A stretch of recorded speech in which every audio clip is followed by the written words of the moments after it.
अहम तरीन डेवलपमेंट्स हैं, बहुत बड़ी खबर आपको देने जा रहे हैं। और खबर यह है कि रूस के सब्र का पैमाना लबरेज हो गया है। अमेरिकी सदर डोनाल्ड ट्रंप को शटअप कॉल दे दी गई है और साथ ही साथ अमेरिकी सदर को जवाब देने के लिए बाकायदा तौर पे ईरान के साथ मिलकर अमेरिका के खिलाफ जंग में उतरने का ऐलान कर दिया गया है, जिसके बाद आलमी सतह पे बहुत बड़ी हलचल मच चुकी है। इसकी तमाम तरह डिटेल्स आपके साथ हम शेयर करेंगे। जबकि दूसरी तरफ नाज़रीन, अमरीकी हमलों में अभी ताजा तरीन एक अटैक हुआ है। इसमें ईरान के इंटेलिजेंस चीफ जो है उनकी शहादत की इत्तलात आ रही है, इसकी भी तमाम तरह डिटेल। जबकि नाज़रीन, इससे जुड़ी हुई कुछ ताजा तरीन खबरें हैं। ईरान ने बड़े खौफनाक हमले किए हैं और इन हमलों में अभी नाज़रीन 31 ड्रोन और क्रूज मिसाइल और बैलिस्टिक मिसाइल जो है उनका इस्तेमाल किया गया है। खौफनाक तबाही के मनाजर हैं, इसकी तमाम तरह डिटेल्स भी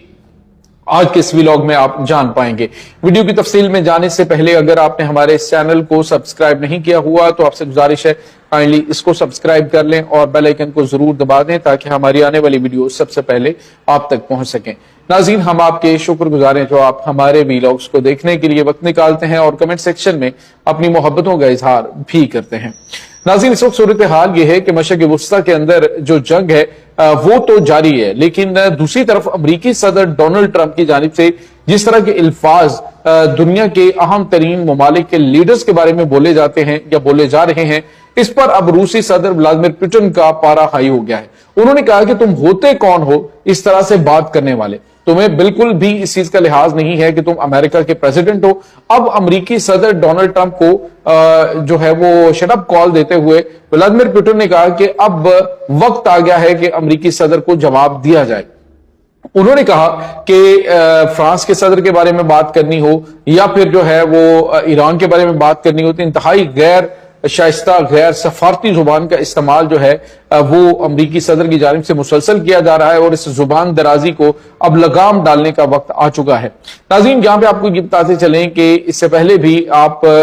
ने देखा कि अमरीकी सदर डोनाल्ड ट्रंप से जब व्लादिमीर पुतिन की मुलाकात हुई है तो उसमें वो मुलाकात में हावी रहने की कोशिश, जिस तरह से वो बंदे को पकड़ते हैं और खींच के हाथ जो है वो हिलाना शुरू कर देता है, तो उसमें देखा कि व्लादिमीर पुतिन जो है पहले तो खामोश रहे और बाद में जब उसने कहा जी कि बैठो तो उसने उनकी काबीना से जो है वो आगे हाथ मिलाना शुरू कर दिया और इग्नोर कर दिया डोनाल्ड ट्रंप को। ये एक मैसेज होता है सफारती सतह पे।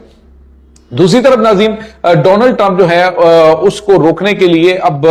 अमेरिका के हमलों को रोकने के लिए उसने 48 घंटे का अल्टीमेटम दिया है, उसमें रूस ने 6 आबदोजें, जिनमें से 2 एटमी आबदोजें हैं, जो उनको स्टेट ऑफ फोर्स में पहुंचा दिया है कि अगर अमेरिका की जानिब से अटैक किया गया तो अमेरिका की ईंट से ईंट बजाकर रख देंगे। और अब नाज़रीन, पहली मर्तबा ऐसा हुआ है कि रूस की जानिब से बाकायदा तौर पर धमकी दी गई है। अब वो प्रॉक्सी वार वाला मामला जो है वो छोड़ के डायरेक्ट जो है वो मैदान में आने का फैसला रशिया की जानिब से किया गया है, जिसके बाद डेफिनेटली अमेरिका जो है वो इतनी जल्दी ईरान के ऊपर खौफनाक हमले नहीं कर सकता, क्योंकि इसका जवाब जो है वो रशिया की जानिब से दिया जाएगा जो बड़ा खौफनाक हो सकता है। इसके बाद नाज़रीन, दूसरी बड़ी और अहम तरीन खबर दें कि अमेरिका की जानिब से एक और हमला जो है वो किया गया है ईरान के ऊपर, और उसमें ईरान की जो इंटेलिजेंस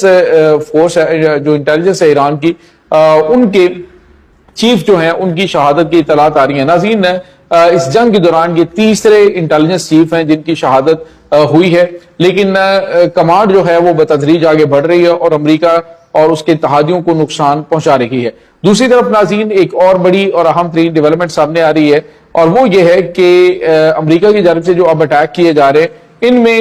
इंफ्रास्ट्रक्चर को निशाना बनाया जा रहा है। टारगेट जो पहले शख्सियात को टारगेट किया जा रहा था, अब उन्होंने इंफ्रास्ट्रक्चर को निशाना बनाना शुरू कर दिया है। तो क्या अमेरिका जो है वो अपने उस इरादे के ऊपर कि अब हम एनर्जी इंफ्रास्ट्रक्चर और पुलों को तबाह करेंगे उस पर अमल दरामद करने वाला है? ये नाज़रीन बड़ा जो है वो खौफनाक मंसूबा है। अगर ये जंग को रोकने में जो लोग कोशिश कर रहे हैं बशमूल पाकिस्तान की कामयाबी नहीं हुई तो बड़ी खौफनाक तबाही जो है वो खित्ते का नहीं बल्कि पूरी दुनिया का मुकद्दर बन सकता है। दूसरी तरफ नाज़रीन, आपको एक और बड़ी और अहम तरीन खबर के बारे में बताएं और वो ये है कि ईरान की जानिब से आज एक बड़ा खौफनाक अटैक किया गया है और इस हमले में ईरान ने बैलिस्टिक मिसाइलों का इस्तेमाल किया गया। अभी तक जो इतलात आ रही हैं वो ये हैं कि जो कुवैत है उसके ऊपर होने वाले हमलों में 1000 मिसाइल्स, ड्रोन्स या फिर